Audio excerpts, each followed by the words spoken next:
देखिए करने का मतलब है कि 2021 के कर रहा है ये द्वितीय पाली ना, 2021 के द्वितीय पाली सेकेंड सीटिंग है बाबू, सेकेंड सीटिंग है 2021 के फुल है ये पूरा एकदम, ठीक है। और ये 2021 के है सेकेंड पाली का पूरा क्वेश्चन है। देखिए यहाँ पे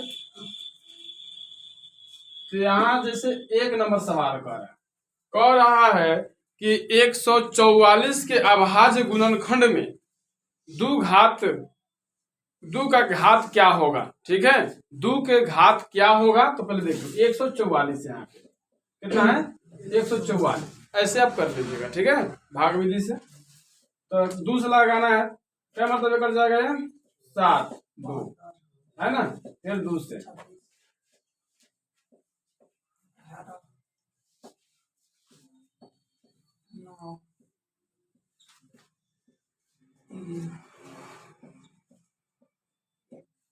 ठीक है, ऐसे जाके कट जाएगा ये। अब आपसे 2 के घात पूछा है तो देखिए कै गो है, कै गो है 4 गो, 2 का घात कितना हो गया 4, तो हमारा आंसर क्या आ गया 4, क्या आ जाएगा 4। ऑप्शन में देख लीजिए सी, ऑप्शन नंबर सी है,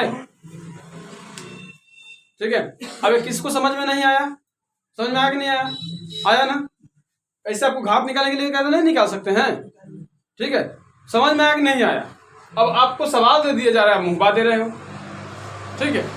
अब चलिए 2 नंबर सवाल कह रहा है, सवाल नंबर 2 देखिए, कर निम्नलिखित में से कौन सा अपरिमेय संख्या है, अपरिमेय संख्या है। अब देखिए 100 का निकाला जा सकता है 10 हो जाएगा, 16 का हो जाएगा 4, 25 का हो जाएगा 5, 4 का हो जाएगा 2, 17 का नहीं होता है, 17 अपरिमेय संख्या हो गया, रूट 17 क्या हो जाएगा अपरिमेय संख्या, तो हो जाएगा ऑप्शन नंबर ए। चलिए निम्नलिखित में से अभाज्य संख्या है, तो देखिए जिसमें भाग लग जाए उसको कथी बोलते हैं अभाज्य संख्या बोलते हैं, जिसमें भाग लग जाए वो अभाज्य संख्या होता है जी नहीं, अभाज्य संख्या होता है, भाजक होता है, अभाज्य संख्या में भाग नहीं लगता है, ठीक है। तो यहाँ पे देखिए 3 नंबर सवाल जो है, 3 नंबर में सवाल में जो कह रहा है 41 नंबर में शायद भागा नहीं लगेगा, लगेगा क्या नहीं लगेगा, 41 में भागा नहीं लगेगा, बाकी सब में भागा लग जाएगा, 41 में भागा नहीं लगेगा। 41 कथी हो गया अभाज्य संख्या, आसान क्वेश्चन था, ठीक है। चलिए दो लगातार संख्याओं का मौसक क्या होता है, 2 लगातार संख्या का मौसक 1 होता है, क्या होता है 1 होता है। 2 लगातार संख्याओं का मौसक, ये पूछा नहीं है, सम विषम नहीं कहा है, तो लगातार संख्या जैसे देख लीजिए, मतलब जैसे 2 3 को दिए लगातार संख्या है तो इसका मौसक क्या आएगा, एक ना आएगा, कितना आएगा मौसक 5 6 कथी है 5 6 लगातार संख्या है, इसका मौसक क्या आएगा एक ही आएगा। तो यानी कि 2 लगातार संख्याओं का मौसक क्या होता है, 2 लगातार संख्याओं का मौसक हमेशा याद रखिएगा 1 होता है, ठीक है। 2 लगातार संख्याओं का मौसक कितना होता है 1 होता है, याद रखिए 2 लगातार 2 अभाज्य संख्या का मौसक हमेशा 1 होता है, ये बात बता चुके हैं, ठीक है। 2 अभाज्य संख्याओं का मौसक क्या होता है 1 होता है, ये बात भी बता चुके हैं। और 2 लगातार संख्याओं का भी मौसक क्या होता है 1 होता है, ये भी याद रख लीजिए। और एक बात ध्यान रखिएगा, 2 अभाज्य संख्या का लौसक क्या होता है, तो गुना कर देते हैं, कथी कर देते हैं गुना। जैसे 2 लगातार संख्या है, इसका हमसे पूछ दिया कथी लौसक, तो 6 5 3 और 5 कथी अभाज्य संख्या है, अगर मौसक पूछ दिया तो कथी हो गया 3 5 15। तो ये भी ध्यान पर रखना है बात को, ये सवालें सुनी जाती है इसीलिए बताया जाता है ताकि आप उसको ध्यान पर रख सके। ये सवालें किताब में नहीं है, आप खोज रहे तो किताब में नहीं है, ये बताया जा रहा है आपको, ऐसे अलग से बताया जा रहा है। सुनिएगा, वीडियो पूरा फुल देखिए तब तो समझ में आएगा। जब तक पूरी वीडियो देखोगे नहीं तब तक तुमको क्या समझ में आएगा कि कौन चीज कितना इंपॉर्टेंट है। पूरी वीडियो देखो, 10 सेकंड में इतिहास नहीं लिखी जाती। चलिए निम्नलिखित में से परिमेय संख्या कौन है, चलिए अब 1/, यहाँ पे एक लिखा है ऑप्शन नंबर ए में परिमेय संख्या पूछा है, हमको पहले ही दिख रहा है ऑप्शन नंबर ए √1/144, यही हमारा संख्या लग रहा है कि परिमेय संख्या हो जाए। क्या है 1 का वर्गमूल 1 होता है और 144 के 12 होता है, और ये परिमेय संख्या है, मान लीजिए परिमेय संख्या। ठीक है, समझ में आ रहा है? ऐसे चुनना होता है। कितना भारी सवाल है, एकदम हल्का सवाल है मर्दे। ऐसा सवाल दे तो गर्दा उड़ जाएगा, है कि ना, बिना धूरा के।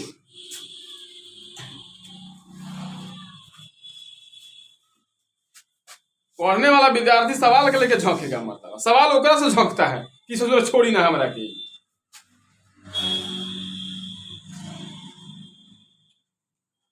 ठीक है,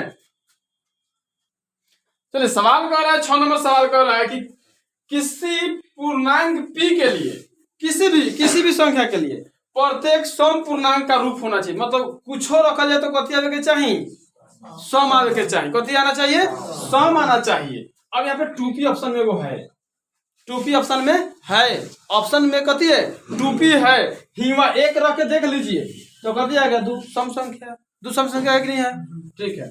हिवा 3 रख के देख लीजिए, 3 दूना 6, 6 सम संख्या है कि नहीं। हिवा 2 रख के देख लीजिए p के जगह पर, 2 दूना 4 सम संख्या है कि नहीं है। 5 रख के देख ना बुढ़ू, 10 सम संख्या है कि नहीं है।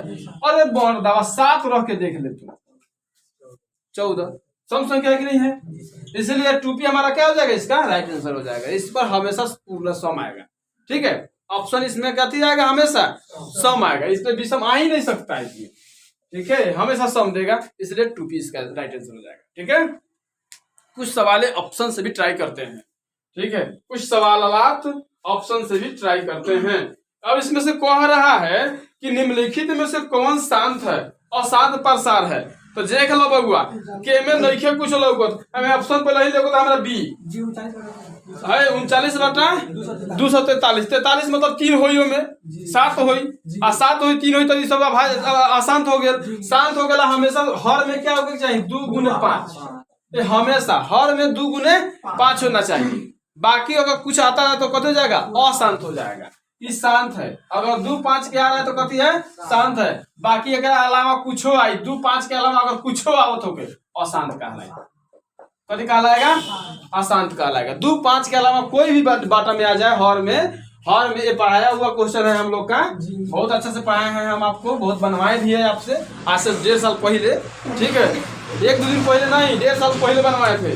हाँ, तो ये सवाल जो है कि नहीं, नीचे अगर रहता है रूट के अंदर बट्टा में, अगर सवाल बट्टा में रहता है कुछ, जैसे 2 गुने 5 रहे, 2 5, या 2 के पावर 5 रहे, 2 के पावर 3 रहे, तो ये सब 5 की पावर 3 रहे, ये सब सवाल को हम कथी कहेंगे, शांत कहेंगे। कथी कहेंगे, शांत। हर हाल में इतना शांत होना चाहिए, नहीं शांत होगा तो अशांत, कथी है, अशांत। अब चलिए बाबू देख लीजिए सवाल नंबर 8 नंबर देख लीजिए बाबू। अभी बहुत मस्त सवाल है, पूछ दिया है शून्यकों का योगफल, पूछ दिया है शून्यकों का योगफल। और ये सवाल मैं बहुत अच्छे से बना चुका हूँ, पिछले सवाल में भी बहुत बार बनाया था, ठीक है। सवाल है शून्यकों का योगफल, ठीक है, योगफल कहिए चाहे योगफल कहिए, बतवा बराबर है 14y है, आप प्लस 8 है बाबू, 5y के स्क्वायर है, अब माइनस 14y है, प्लस 8 है। और ऐसा सवाल जब आए ना तो होश खराब हो जाता है। आपका होश खराब नहीं होगा, उसका खराब होगा जो नहीं पढ़ता है। आप तो बेहोश कर दीजिएगा सवाल को। शून्यकों का योगफल कथी होता है बाबू, -b/a, और शून्यकों का गुणनफल क्या होता है, c/a। हमेशा से बता रहे हैं कि नहीं बता रहे हैं, तो इसलिए आपको अगर आता है तो काहे छोड़िएगा, सवाल पकड़िए। है कथी है, माइनस बा तो 14, अब माइनस माइनस कथी हो जाए, प्लस, आ ए कथी बा 5। आंसर मारा ना किने भाई, है ना, कोई दिक्कत, बुझाया कि नहीं बुझाया, बुझाया कि नहीं बुझाया। तो है याद रखे के पढ़ी कि ना पढ़ी, शून्यकों का ये गुणन योगफल है, आज शून्यकों के गुणनफल है, हमेशा याद रखो। योगफल है, योगफल कथी है, योगफल, हई है गुणनफल। कई बार से पूछ रहे हैं गुणन, अरे कैसे लिखे, ये है गुणनफल, हऊ है योगफल। ये दोनों याद रखो हमेशा, इस पे सवाल पूछा जाता है, हर सेट में सवाल रहता है, इसलिए इसको याद कर ले, ठीक है। अब ये 3 दिन से चल रहा है, alpha plus beta minus b/a, alpha into beta c/a। याद रख सवाल, ये हमेशा पूछा जाता है, ठीक है। इसलिए ध्यान रखो इस सवाल को, योगफल गुणनफल और पढ़ने से कोई तिस्मार खान नहीं बनता है। तिस्मार खान बनने के लिए पढ़ना पड़ता है कि नहीं? किसी के बारे में कुछ कहना आसान है, लेकिन अपने बारे में किसी कुछ कहवाना बहुत मुश्किल बात है। पढ़ना पड़ता है इसके लिए रात दिन रगड़ना पड़ता है। ऐसा ही इतिहास नहीं बनता है। ठीक है, सवाल है, एक और सवाल है, कौन है? एक अशून्य परिमेय संख्या और अशून्य परिमेय संख्या और परिमेय संख्या का गुणनफल हमेशा मतलब कहता कि अशून्य है। एगो बात कह दिए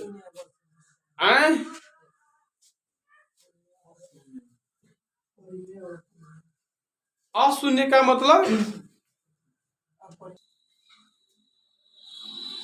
तो ठीक है। देखिए जैसे दो कह रहा है कि दो मतलब एक अशून्य है परिमेय संख्या और अपरिमेय संख्या का गुणनफल हमेशा क्या होता है? परिमेय संख्या होता है। क्या होता है? परिमेय संख्या होता है, हमेशा परिमेय होगा, याद रखिए इसको। ठीक है, और चलिए 10 नंबर सवाल देखिए। 10 नंबर सवाल को देखिए, x² - 11 = 0। इसमें दिया नहीं, मान लीजिए। ठीक है, दिया नहीं है, मान लीजिए इसको। अब इसको आसानी से बनाया जा सकता है, 11 प्लस माइनस। ठीक है, नहीं समझ में आया क्या? इसको ऐसे भेजेंगे 11, यहाँ स्क्वायर है, स्क्वायर है तो रूट लग जाएगा, तो रूट अंडर 11 प्लस माइनस, तो एक बार रूट अंडर माइनस, एक बार रूट अंडर प्लस। देख लीजिए, यही समझ जाएगा। ठीक है, एक माइनस एक प्लस, ऑप्शन नंबर डी। ठीक है, चलो अब दूसरा देखो, 11 नंबर कह रहा है कि एक द्विघात बहुपद में शून्यकों का योगफल है 4 और शून्यकों का गुणनफल है 5। तो ये सवाल कल बताए थे आपको, इस पर सूत्र को बताए थे, x² minus alpha plus beta into x बताए थे, आप प्लस अल्फा इंटू बीटा, ये कल बताए थे। शून्यकों का योगफल, शून्यकों का मतलब द्विघात बहुपद निकालने के लिए, द्विघात बहुपद निकालने के लिए फॉर्मूला को लगाते हैं। ठीक है, शून्य x² माइनस शून्यकों का योगफल इंटू एक्स प्लस शून्यकों का गुणनफल। तो चलिए x तो x हो गया, दिया कितना? शून्यकों का योगफल कितना दिया है? योगफल दिया है 4, माइनस 4 है तो 4 x है, और शून्यकों का योगफल कितना है? -5, तो 5 यहाँ पे लिख दीजिए। तो हो गया x² माइनस माइनस कथी हो गया? प्लस 4x और माइनस 5 = 0 हो गया। सूत्र यही है, आपका याद रखिएगा इसको निकालने के लिए सूत्र को। ठीक है, आगे देखिए 12 नंबर सवाल है, कह रहा है कि शून्यकों का योगफल मतलब योगफल दिया है, शून्यकों का योग दिया है 6, तो k का मान निकाल लीजिए। ठीक है, तो k का मान निकालना बहुत आसान हो गया। यहाँ पे कुछ दिया है तो कुछ दिया है, तो एकदम आसानी हो गया निकालना, आसानी से हम निकाल सकते हैं। शून्यकों का योगफल दिया है तो ठीक है,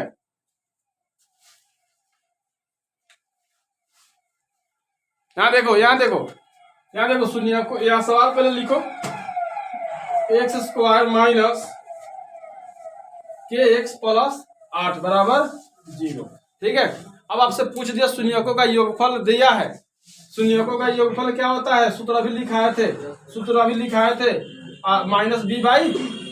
लिखा है ना अभी, अल्फा प्लस बीटा बराबर शून्यकों का योगफल बराबर कत होता है? -b/a, और शून्यकों का गुणनफल बराबर c/a। ये हमेशा याद रखो, ये सवाल बहुत पूछा जाता है। ठीक है, अभी आप देखो ना, कई बार पूछ लिया। चलो, तो इस इतना का मान दे रखा है 6, कितना दे रखा है? 6 माइनस के, बी का मान कितना है? -k, तो माइनस माइनस कर जाएगा प्लस बटा के। यहाँ पे कुछ दिया है क्या? नहीं दिया, छोड़ दीजिए, k बराबर 6 आंसर। कोई दिक्कत? k बराबर 6 उतार लीजिए।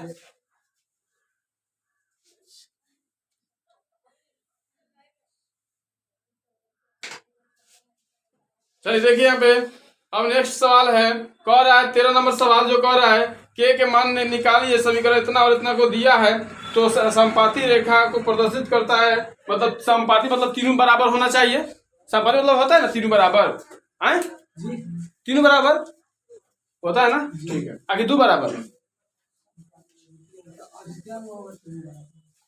नहीं, जिसका समानांतर कोई हल नहीं होता उसमें दो को बराबर होता है, ठीक है।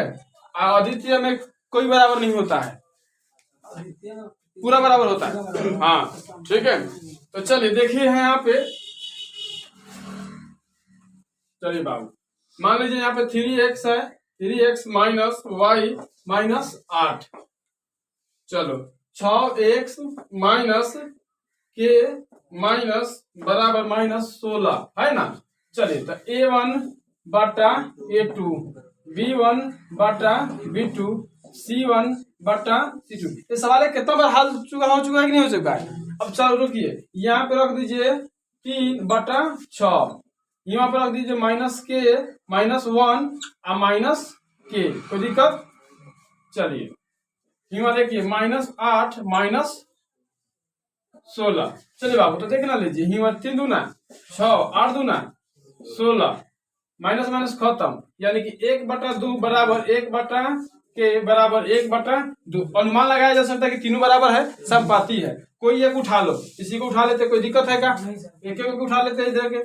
तो 1/k बराबर 1/2, एक गुना है नहीं, तो के बराबर कितना आ गया, तो कितना आसानी से सोल्व हो गया कि नहीं हो गया।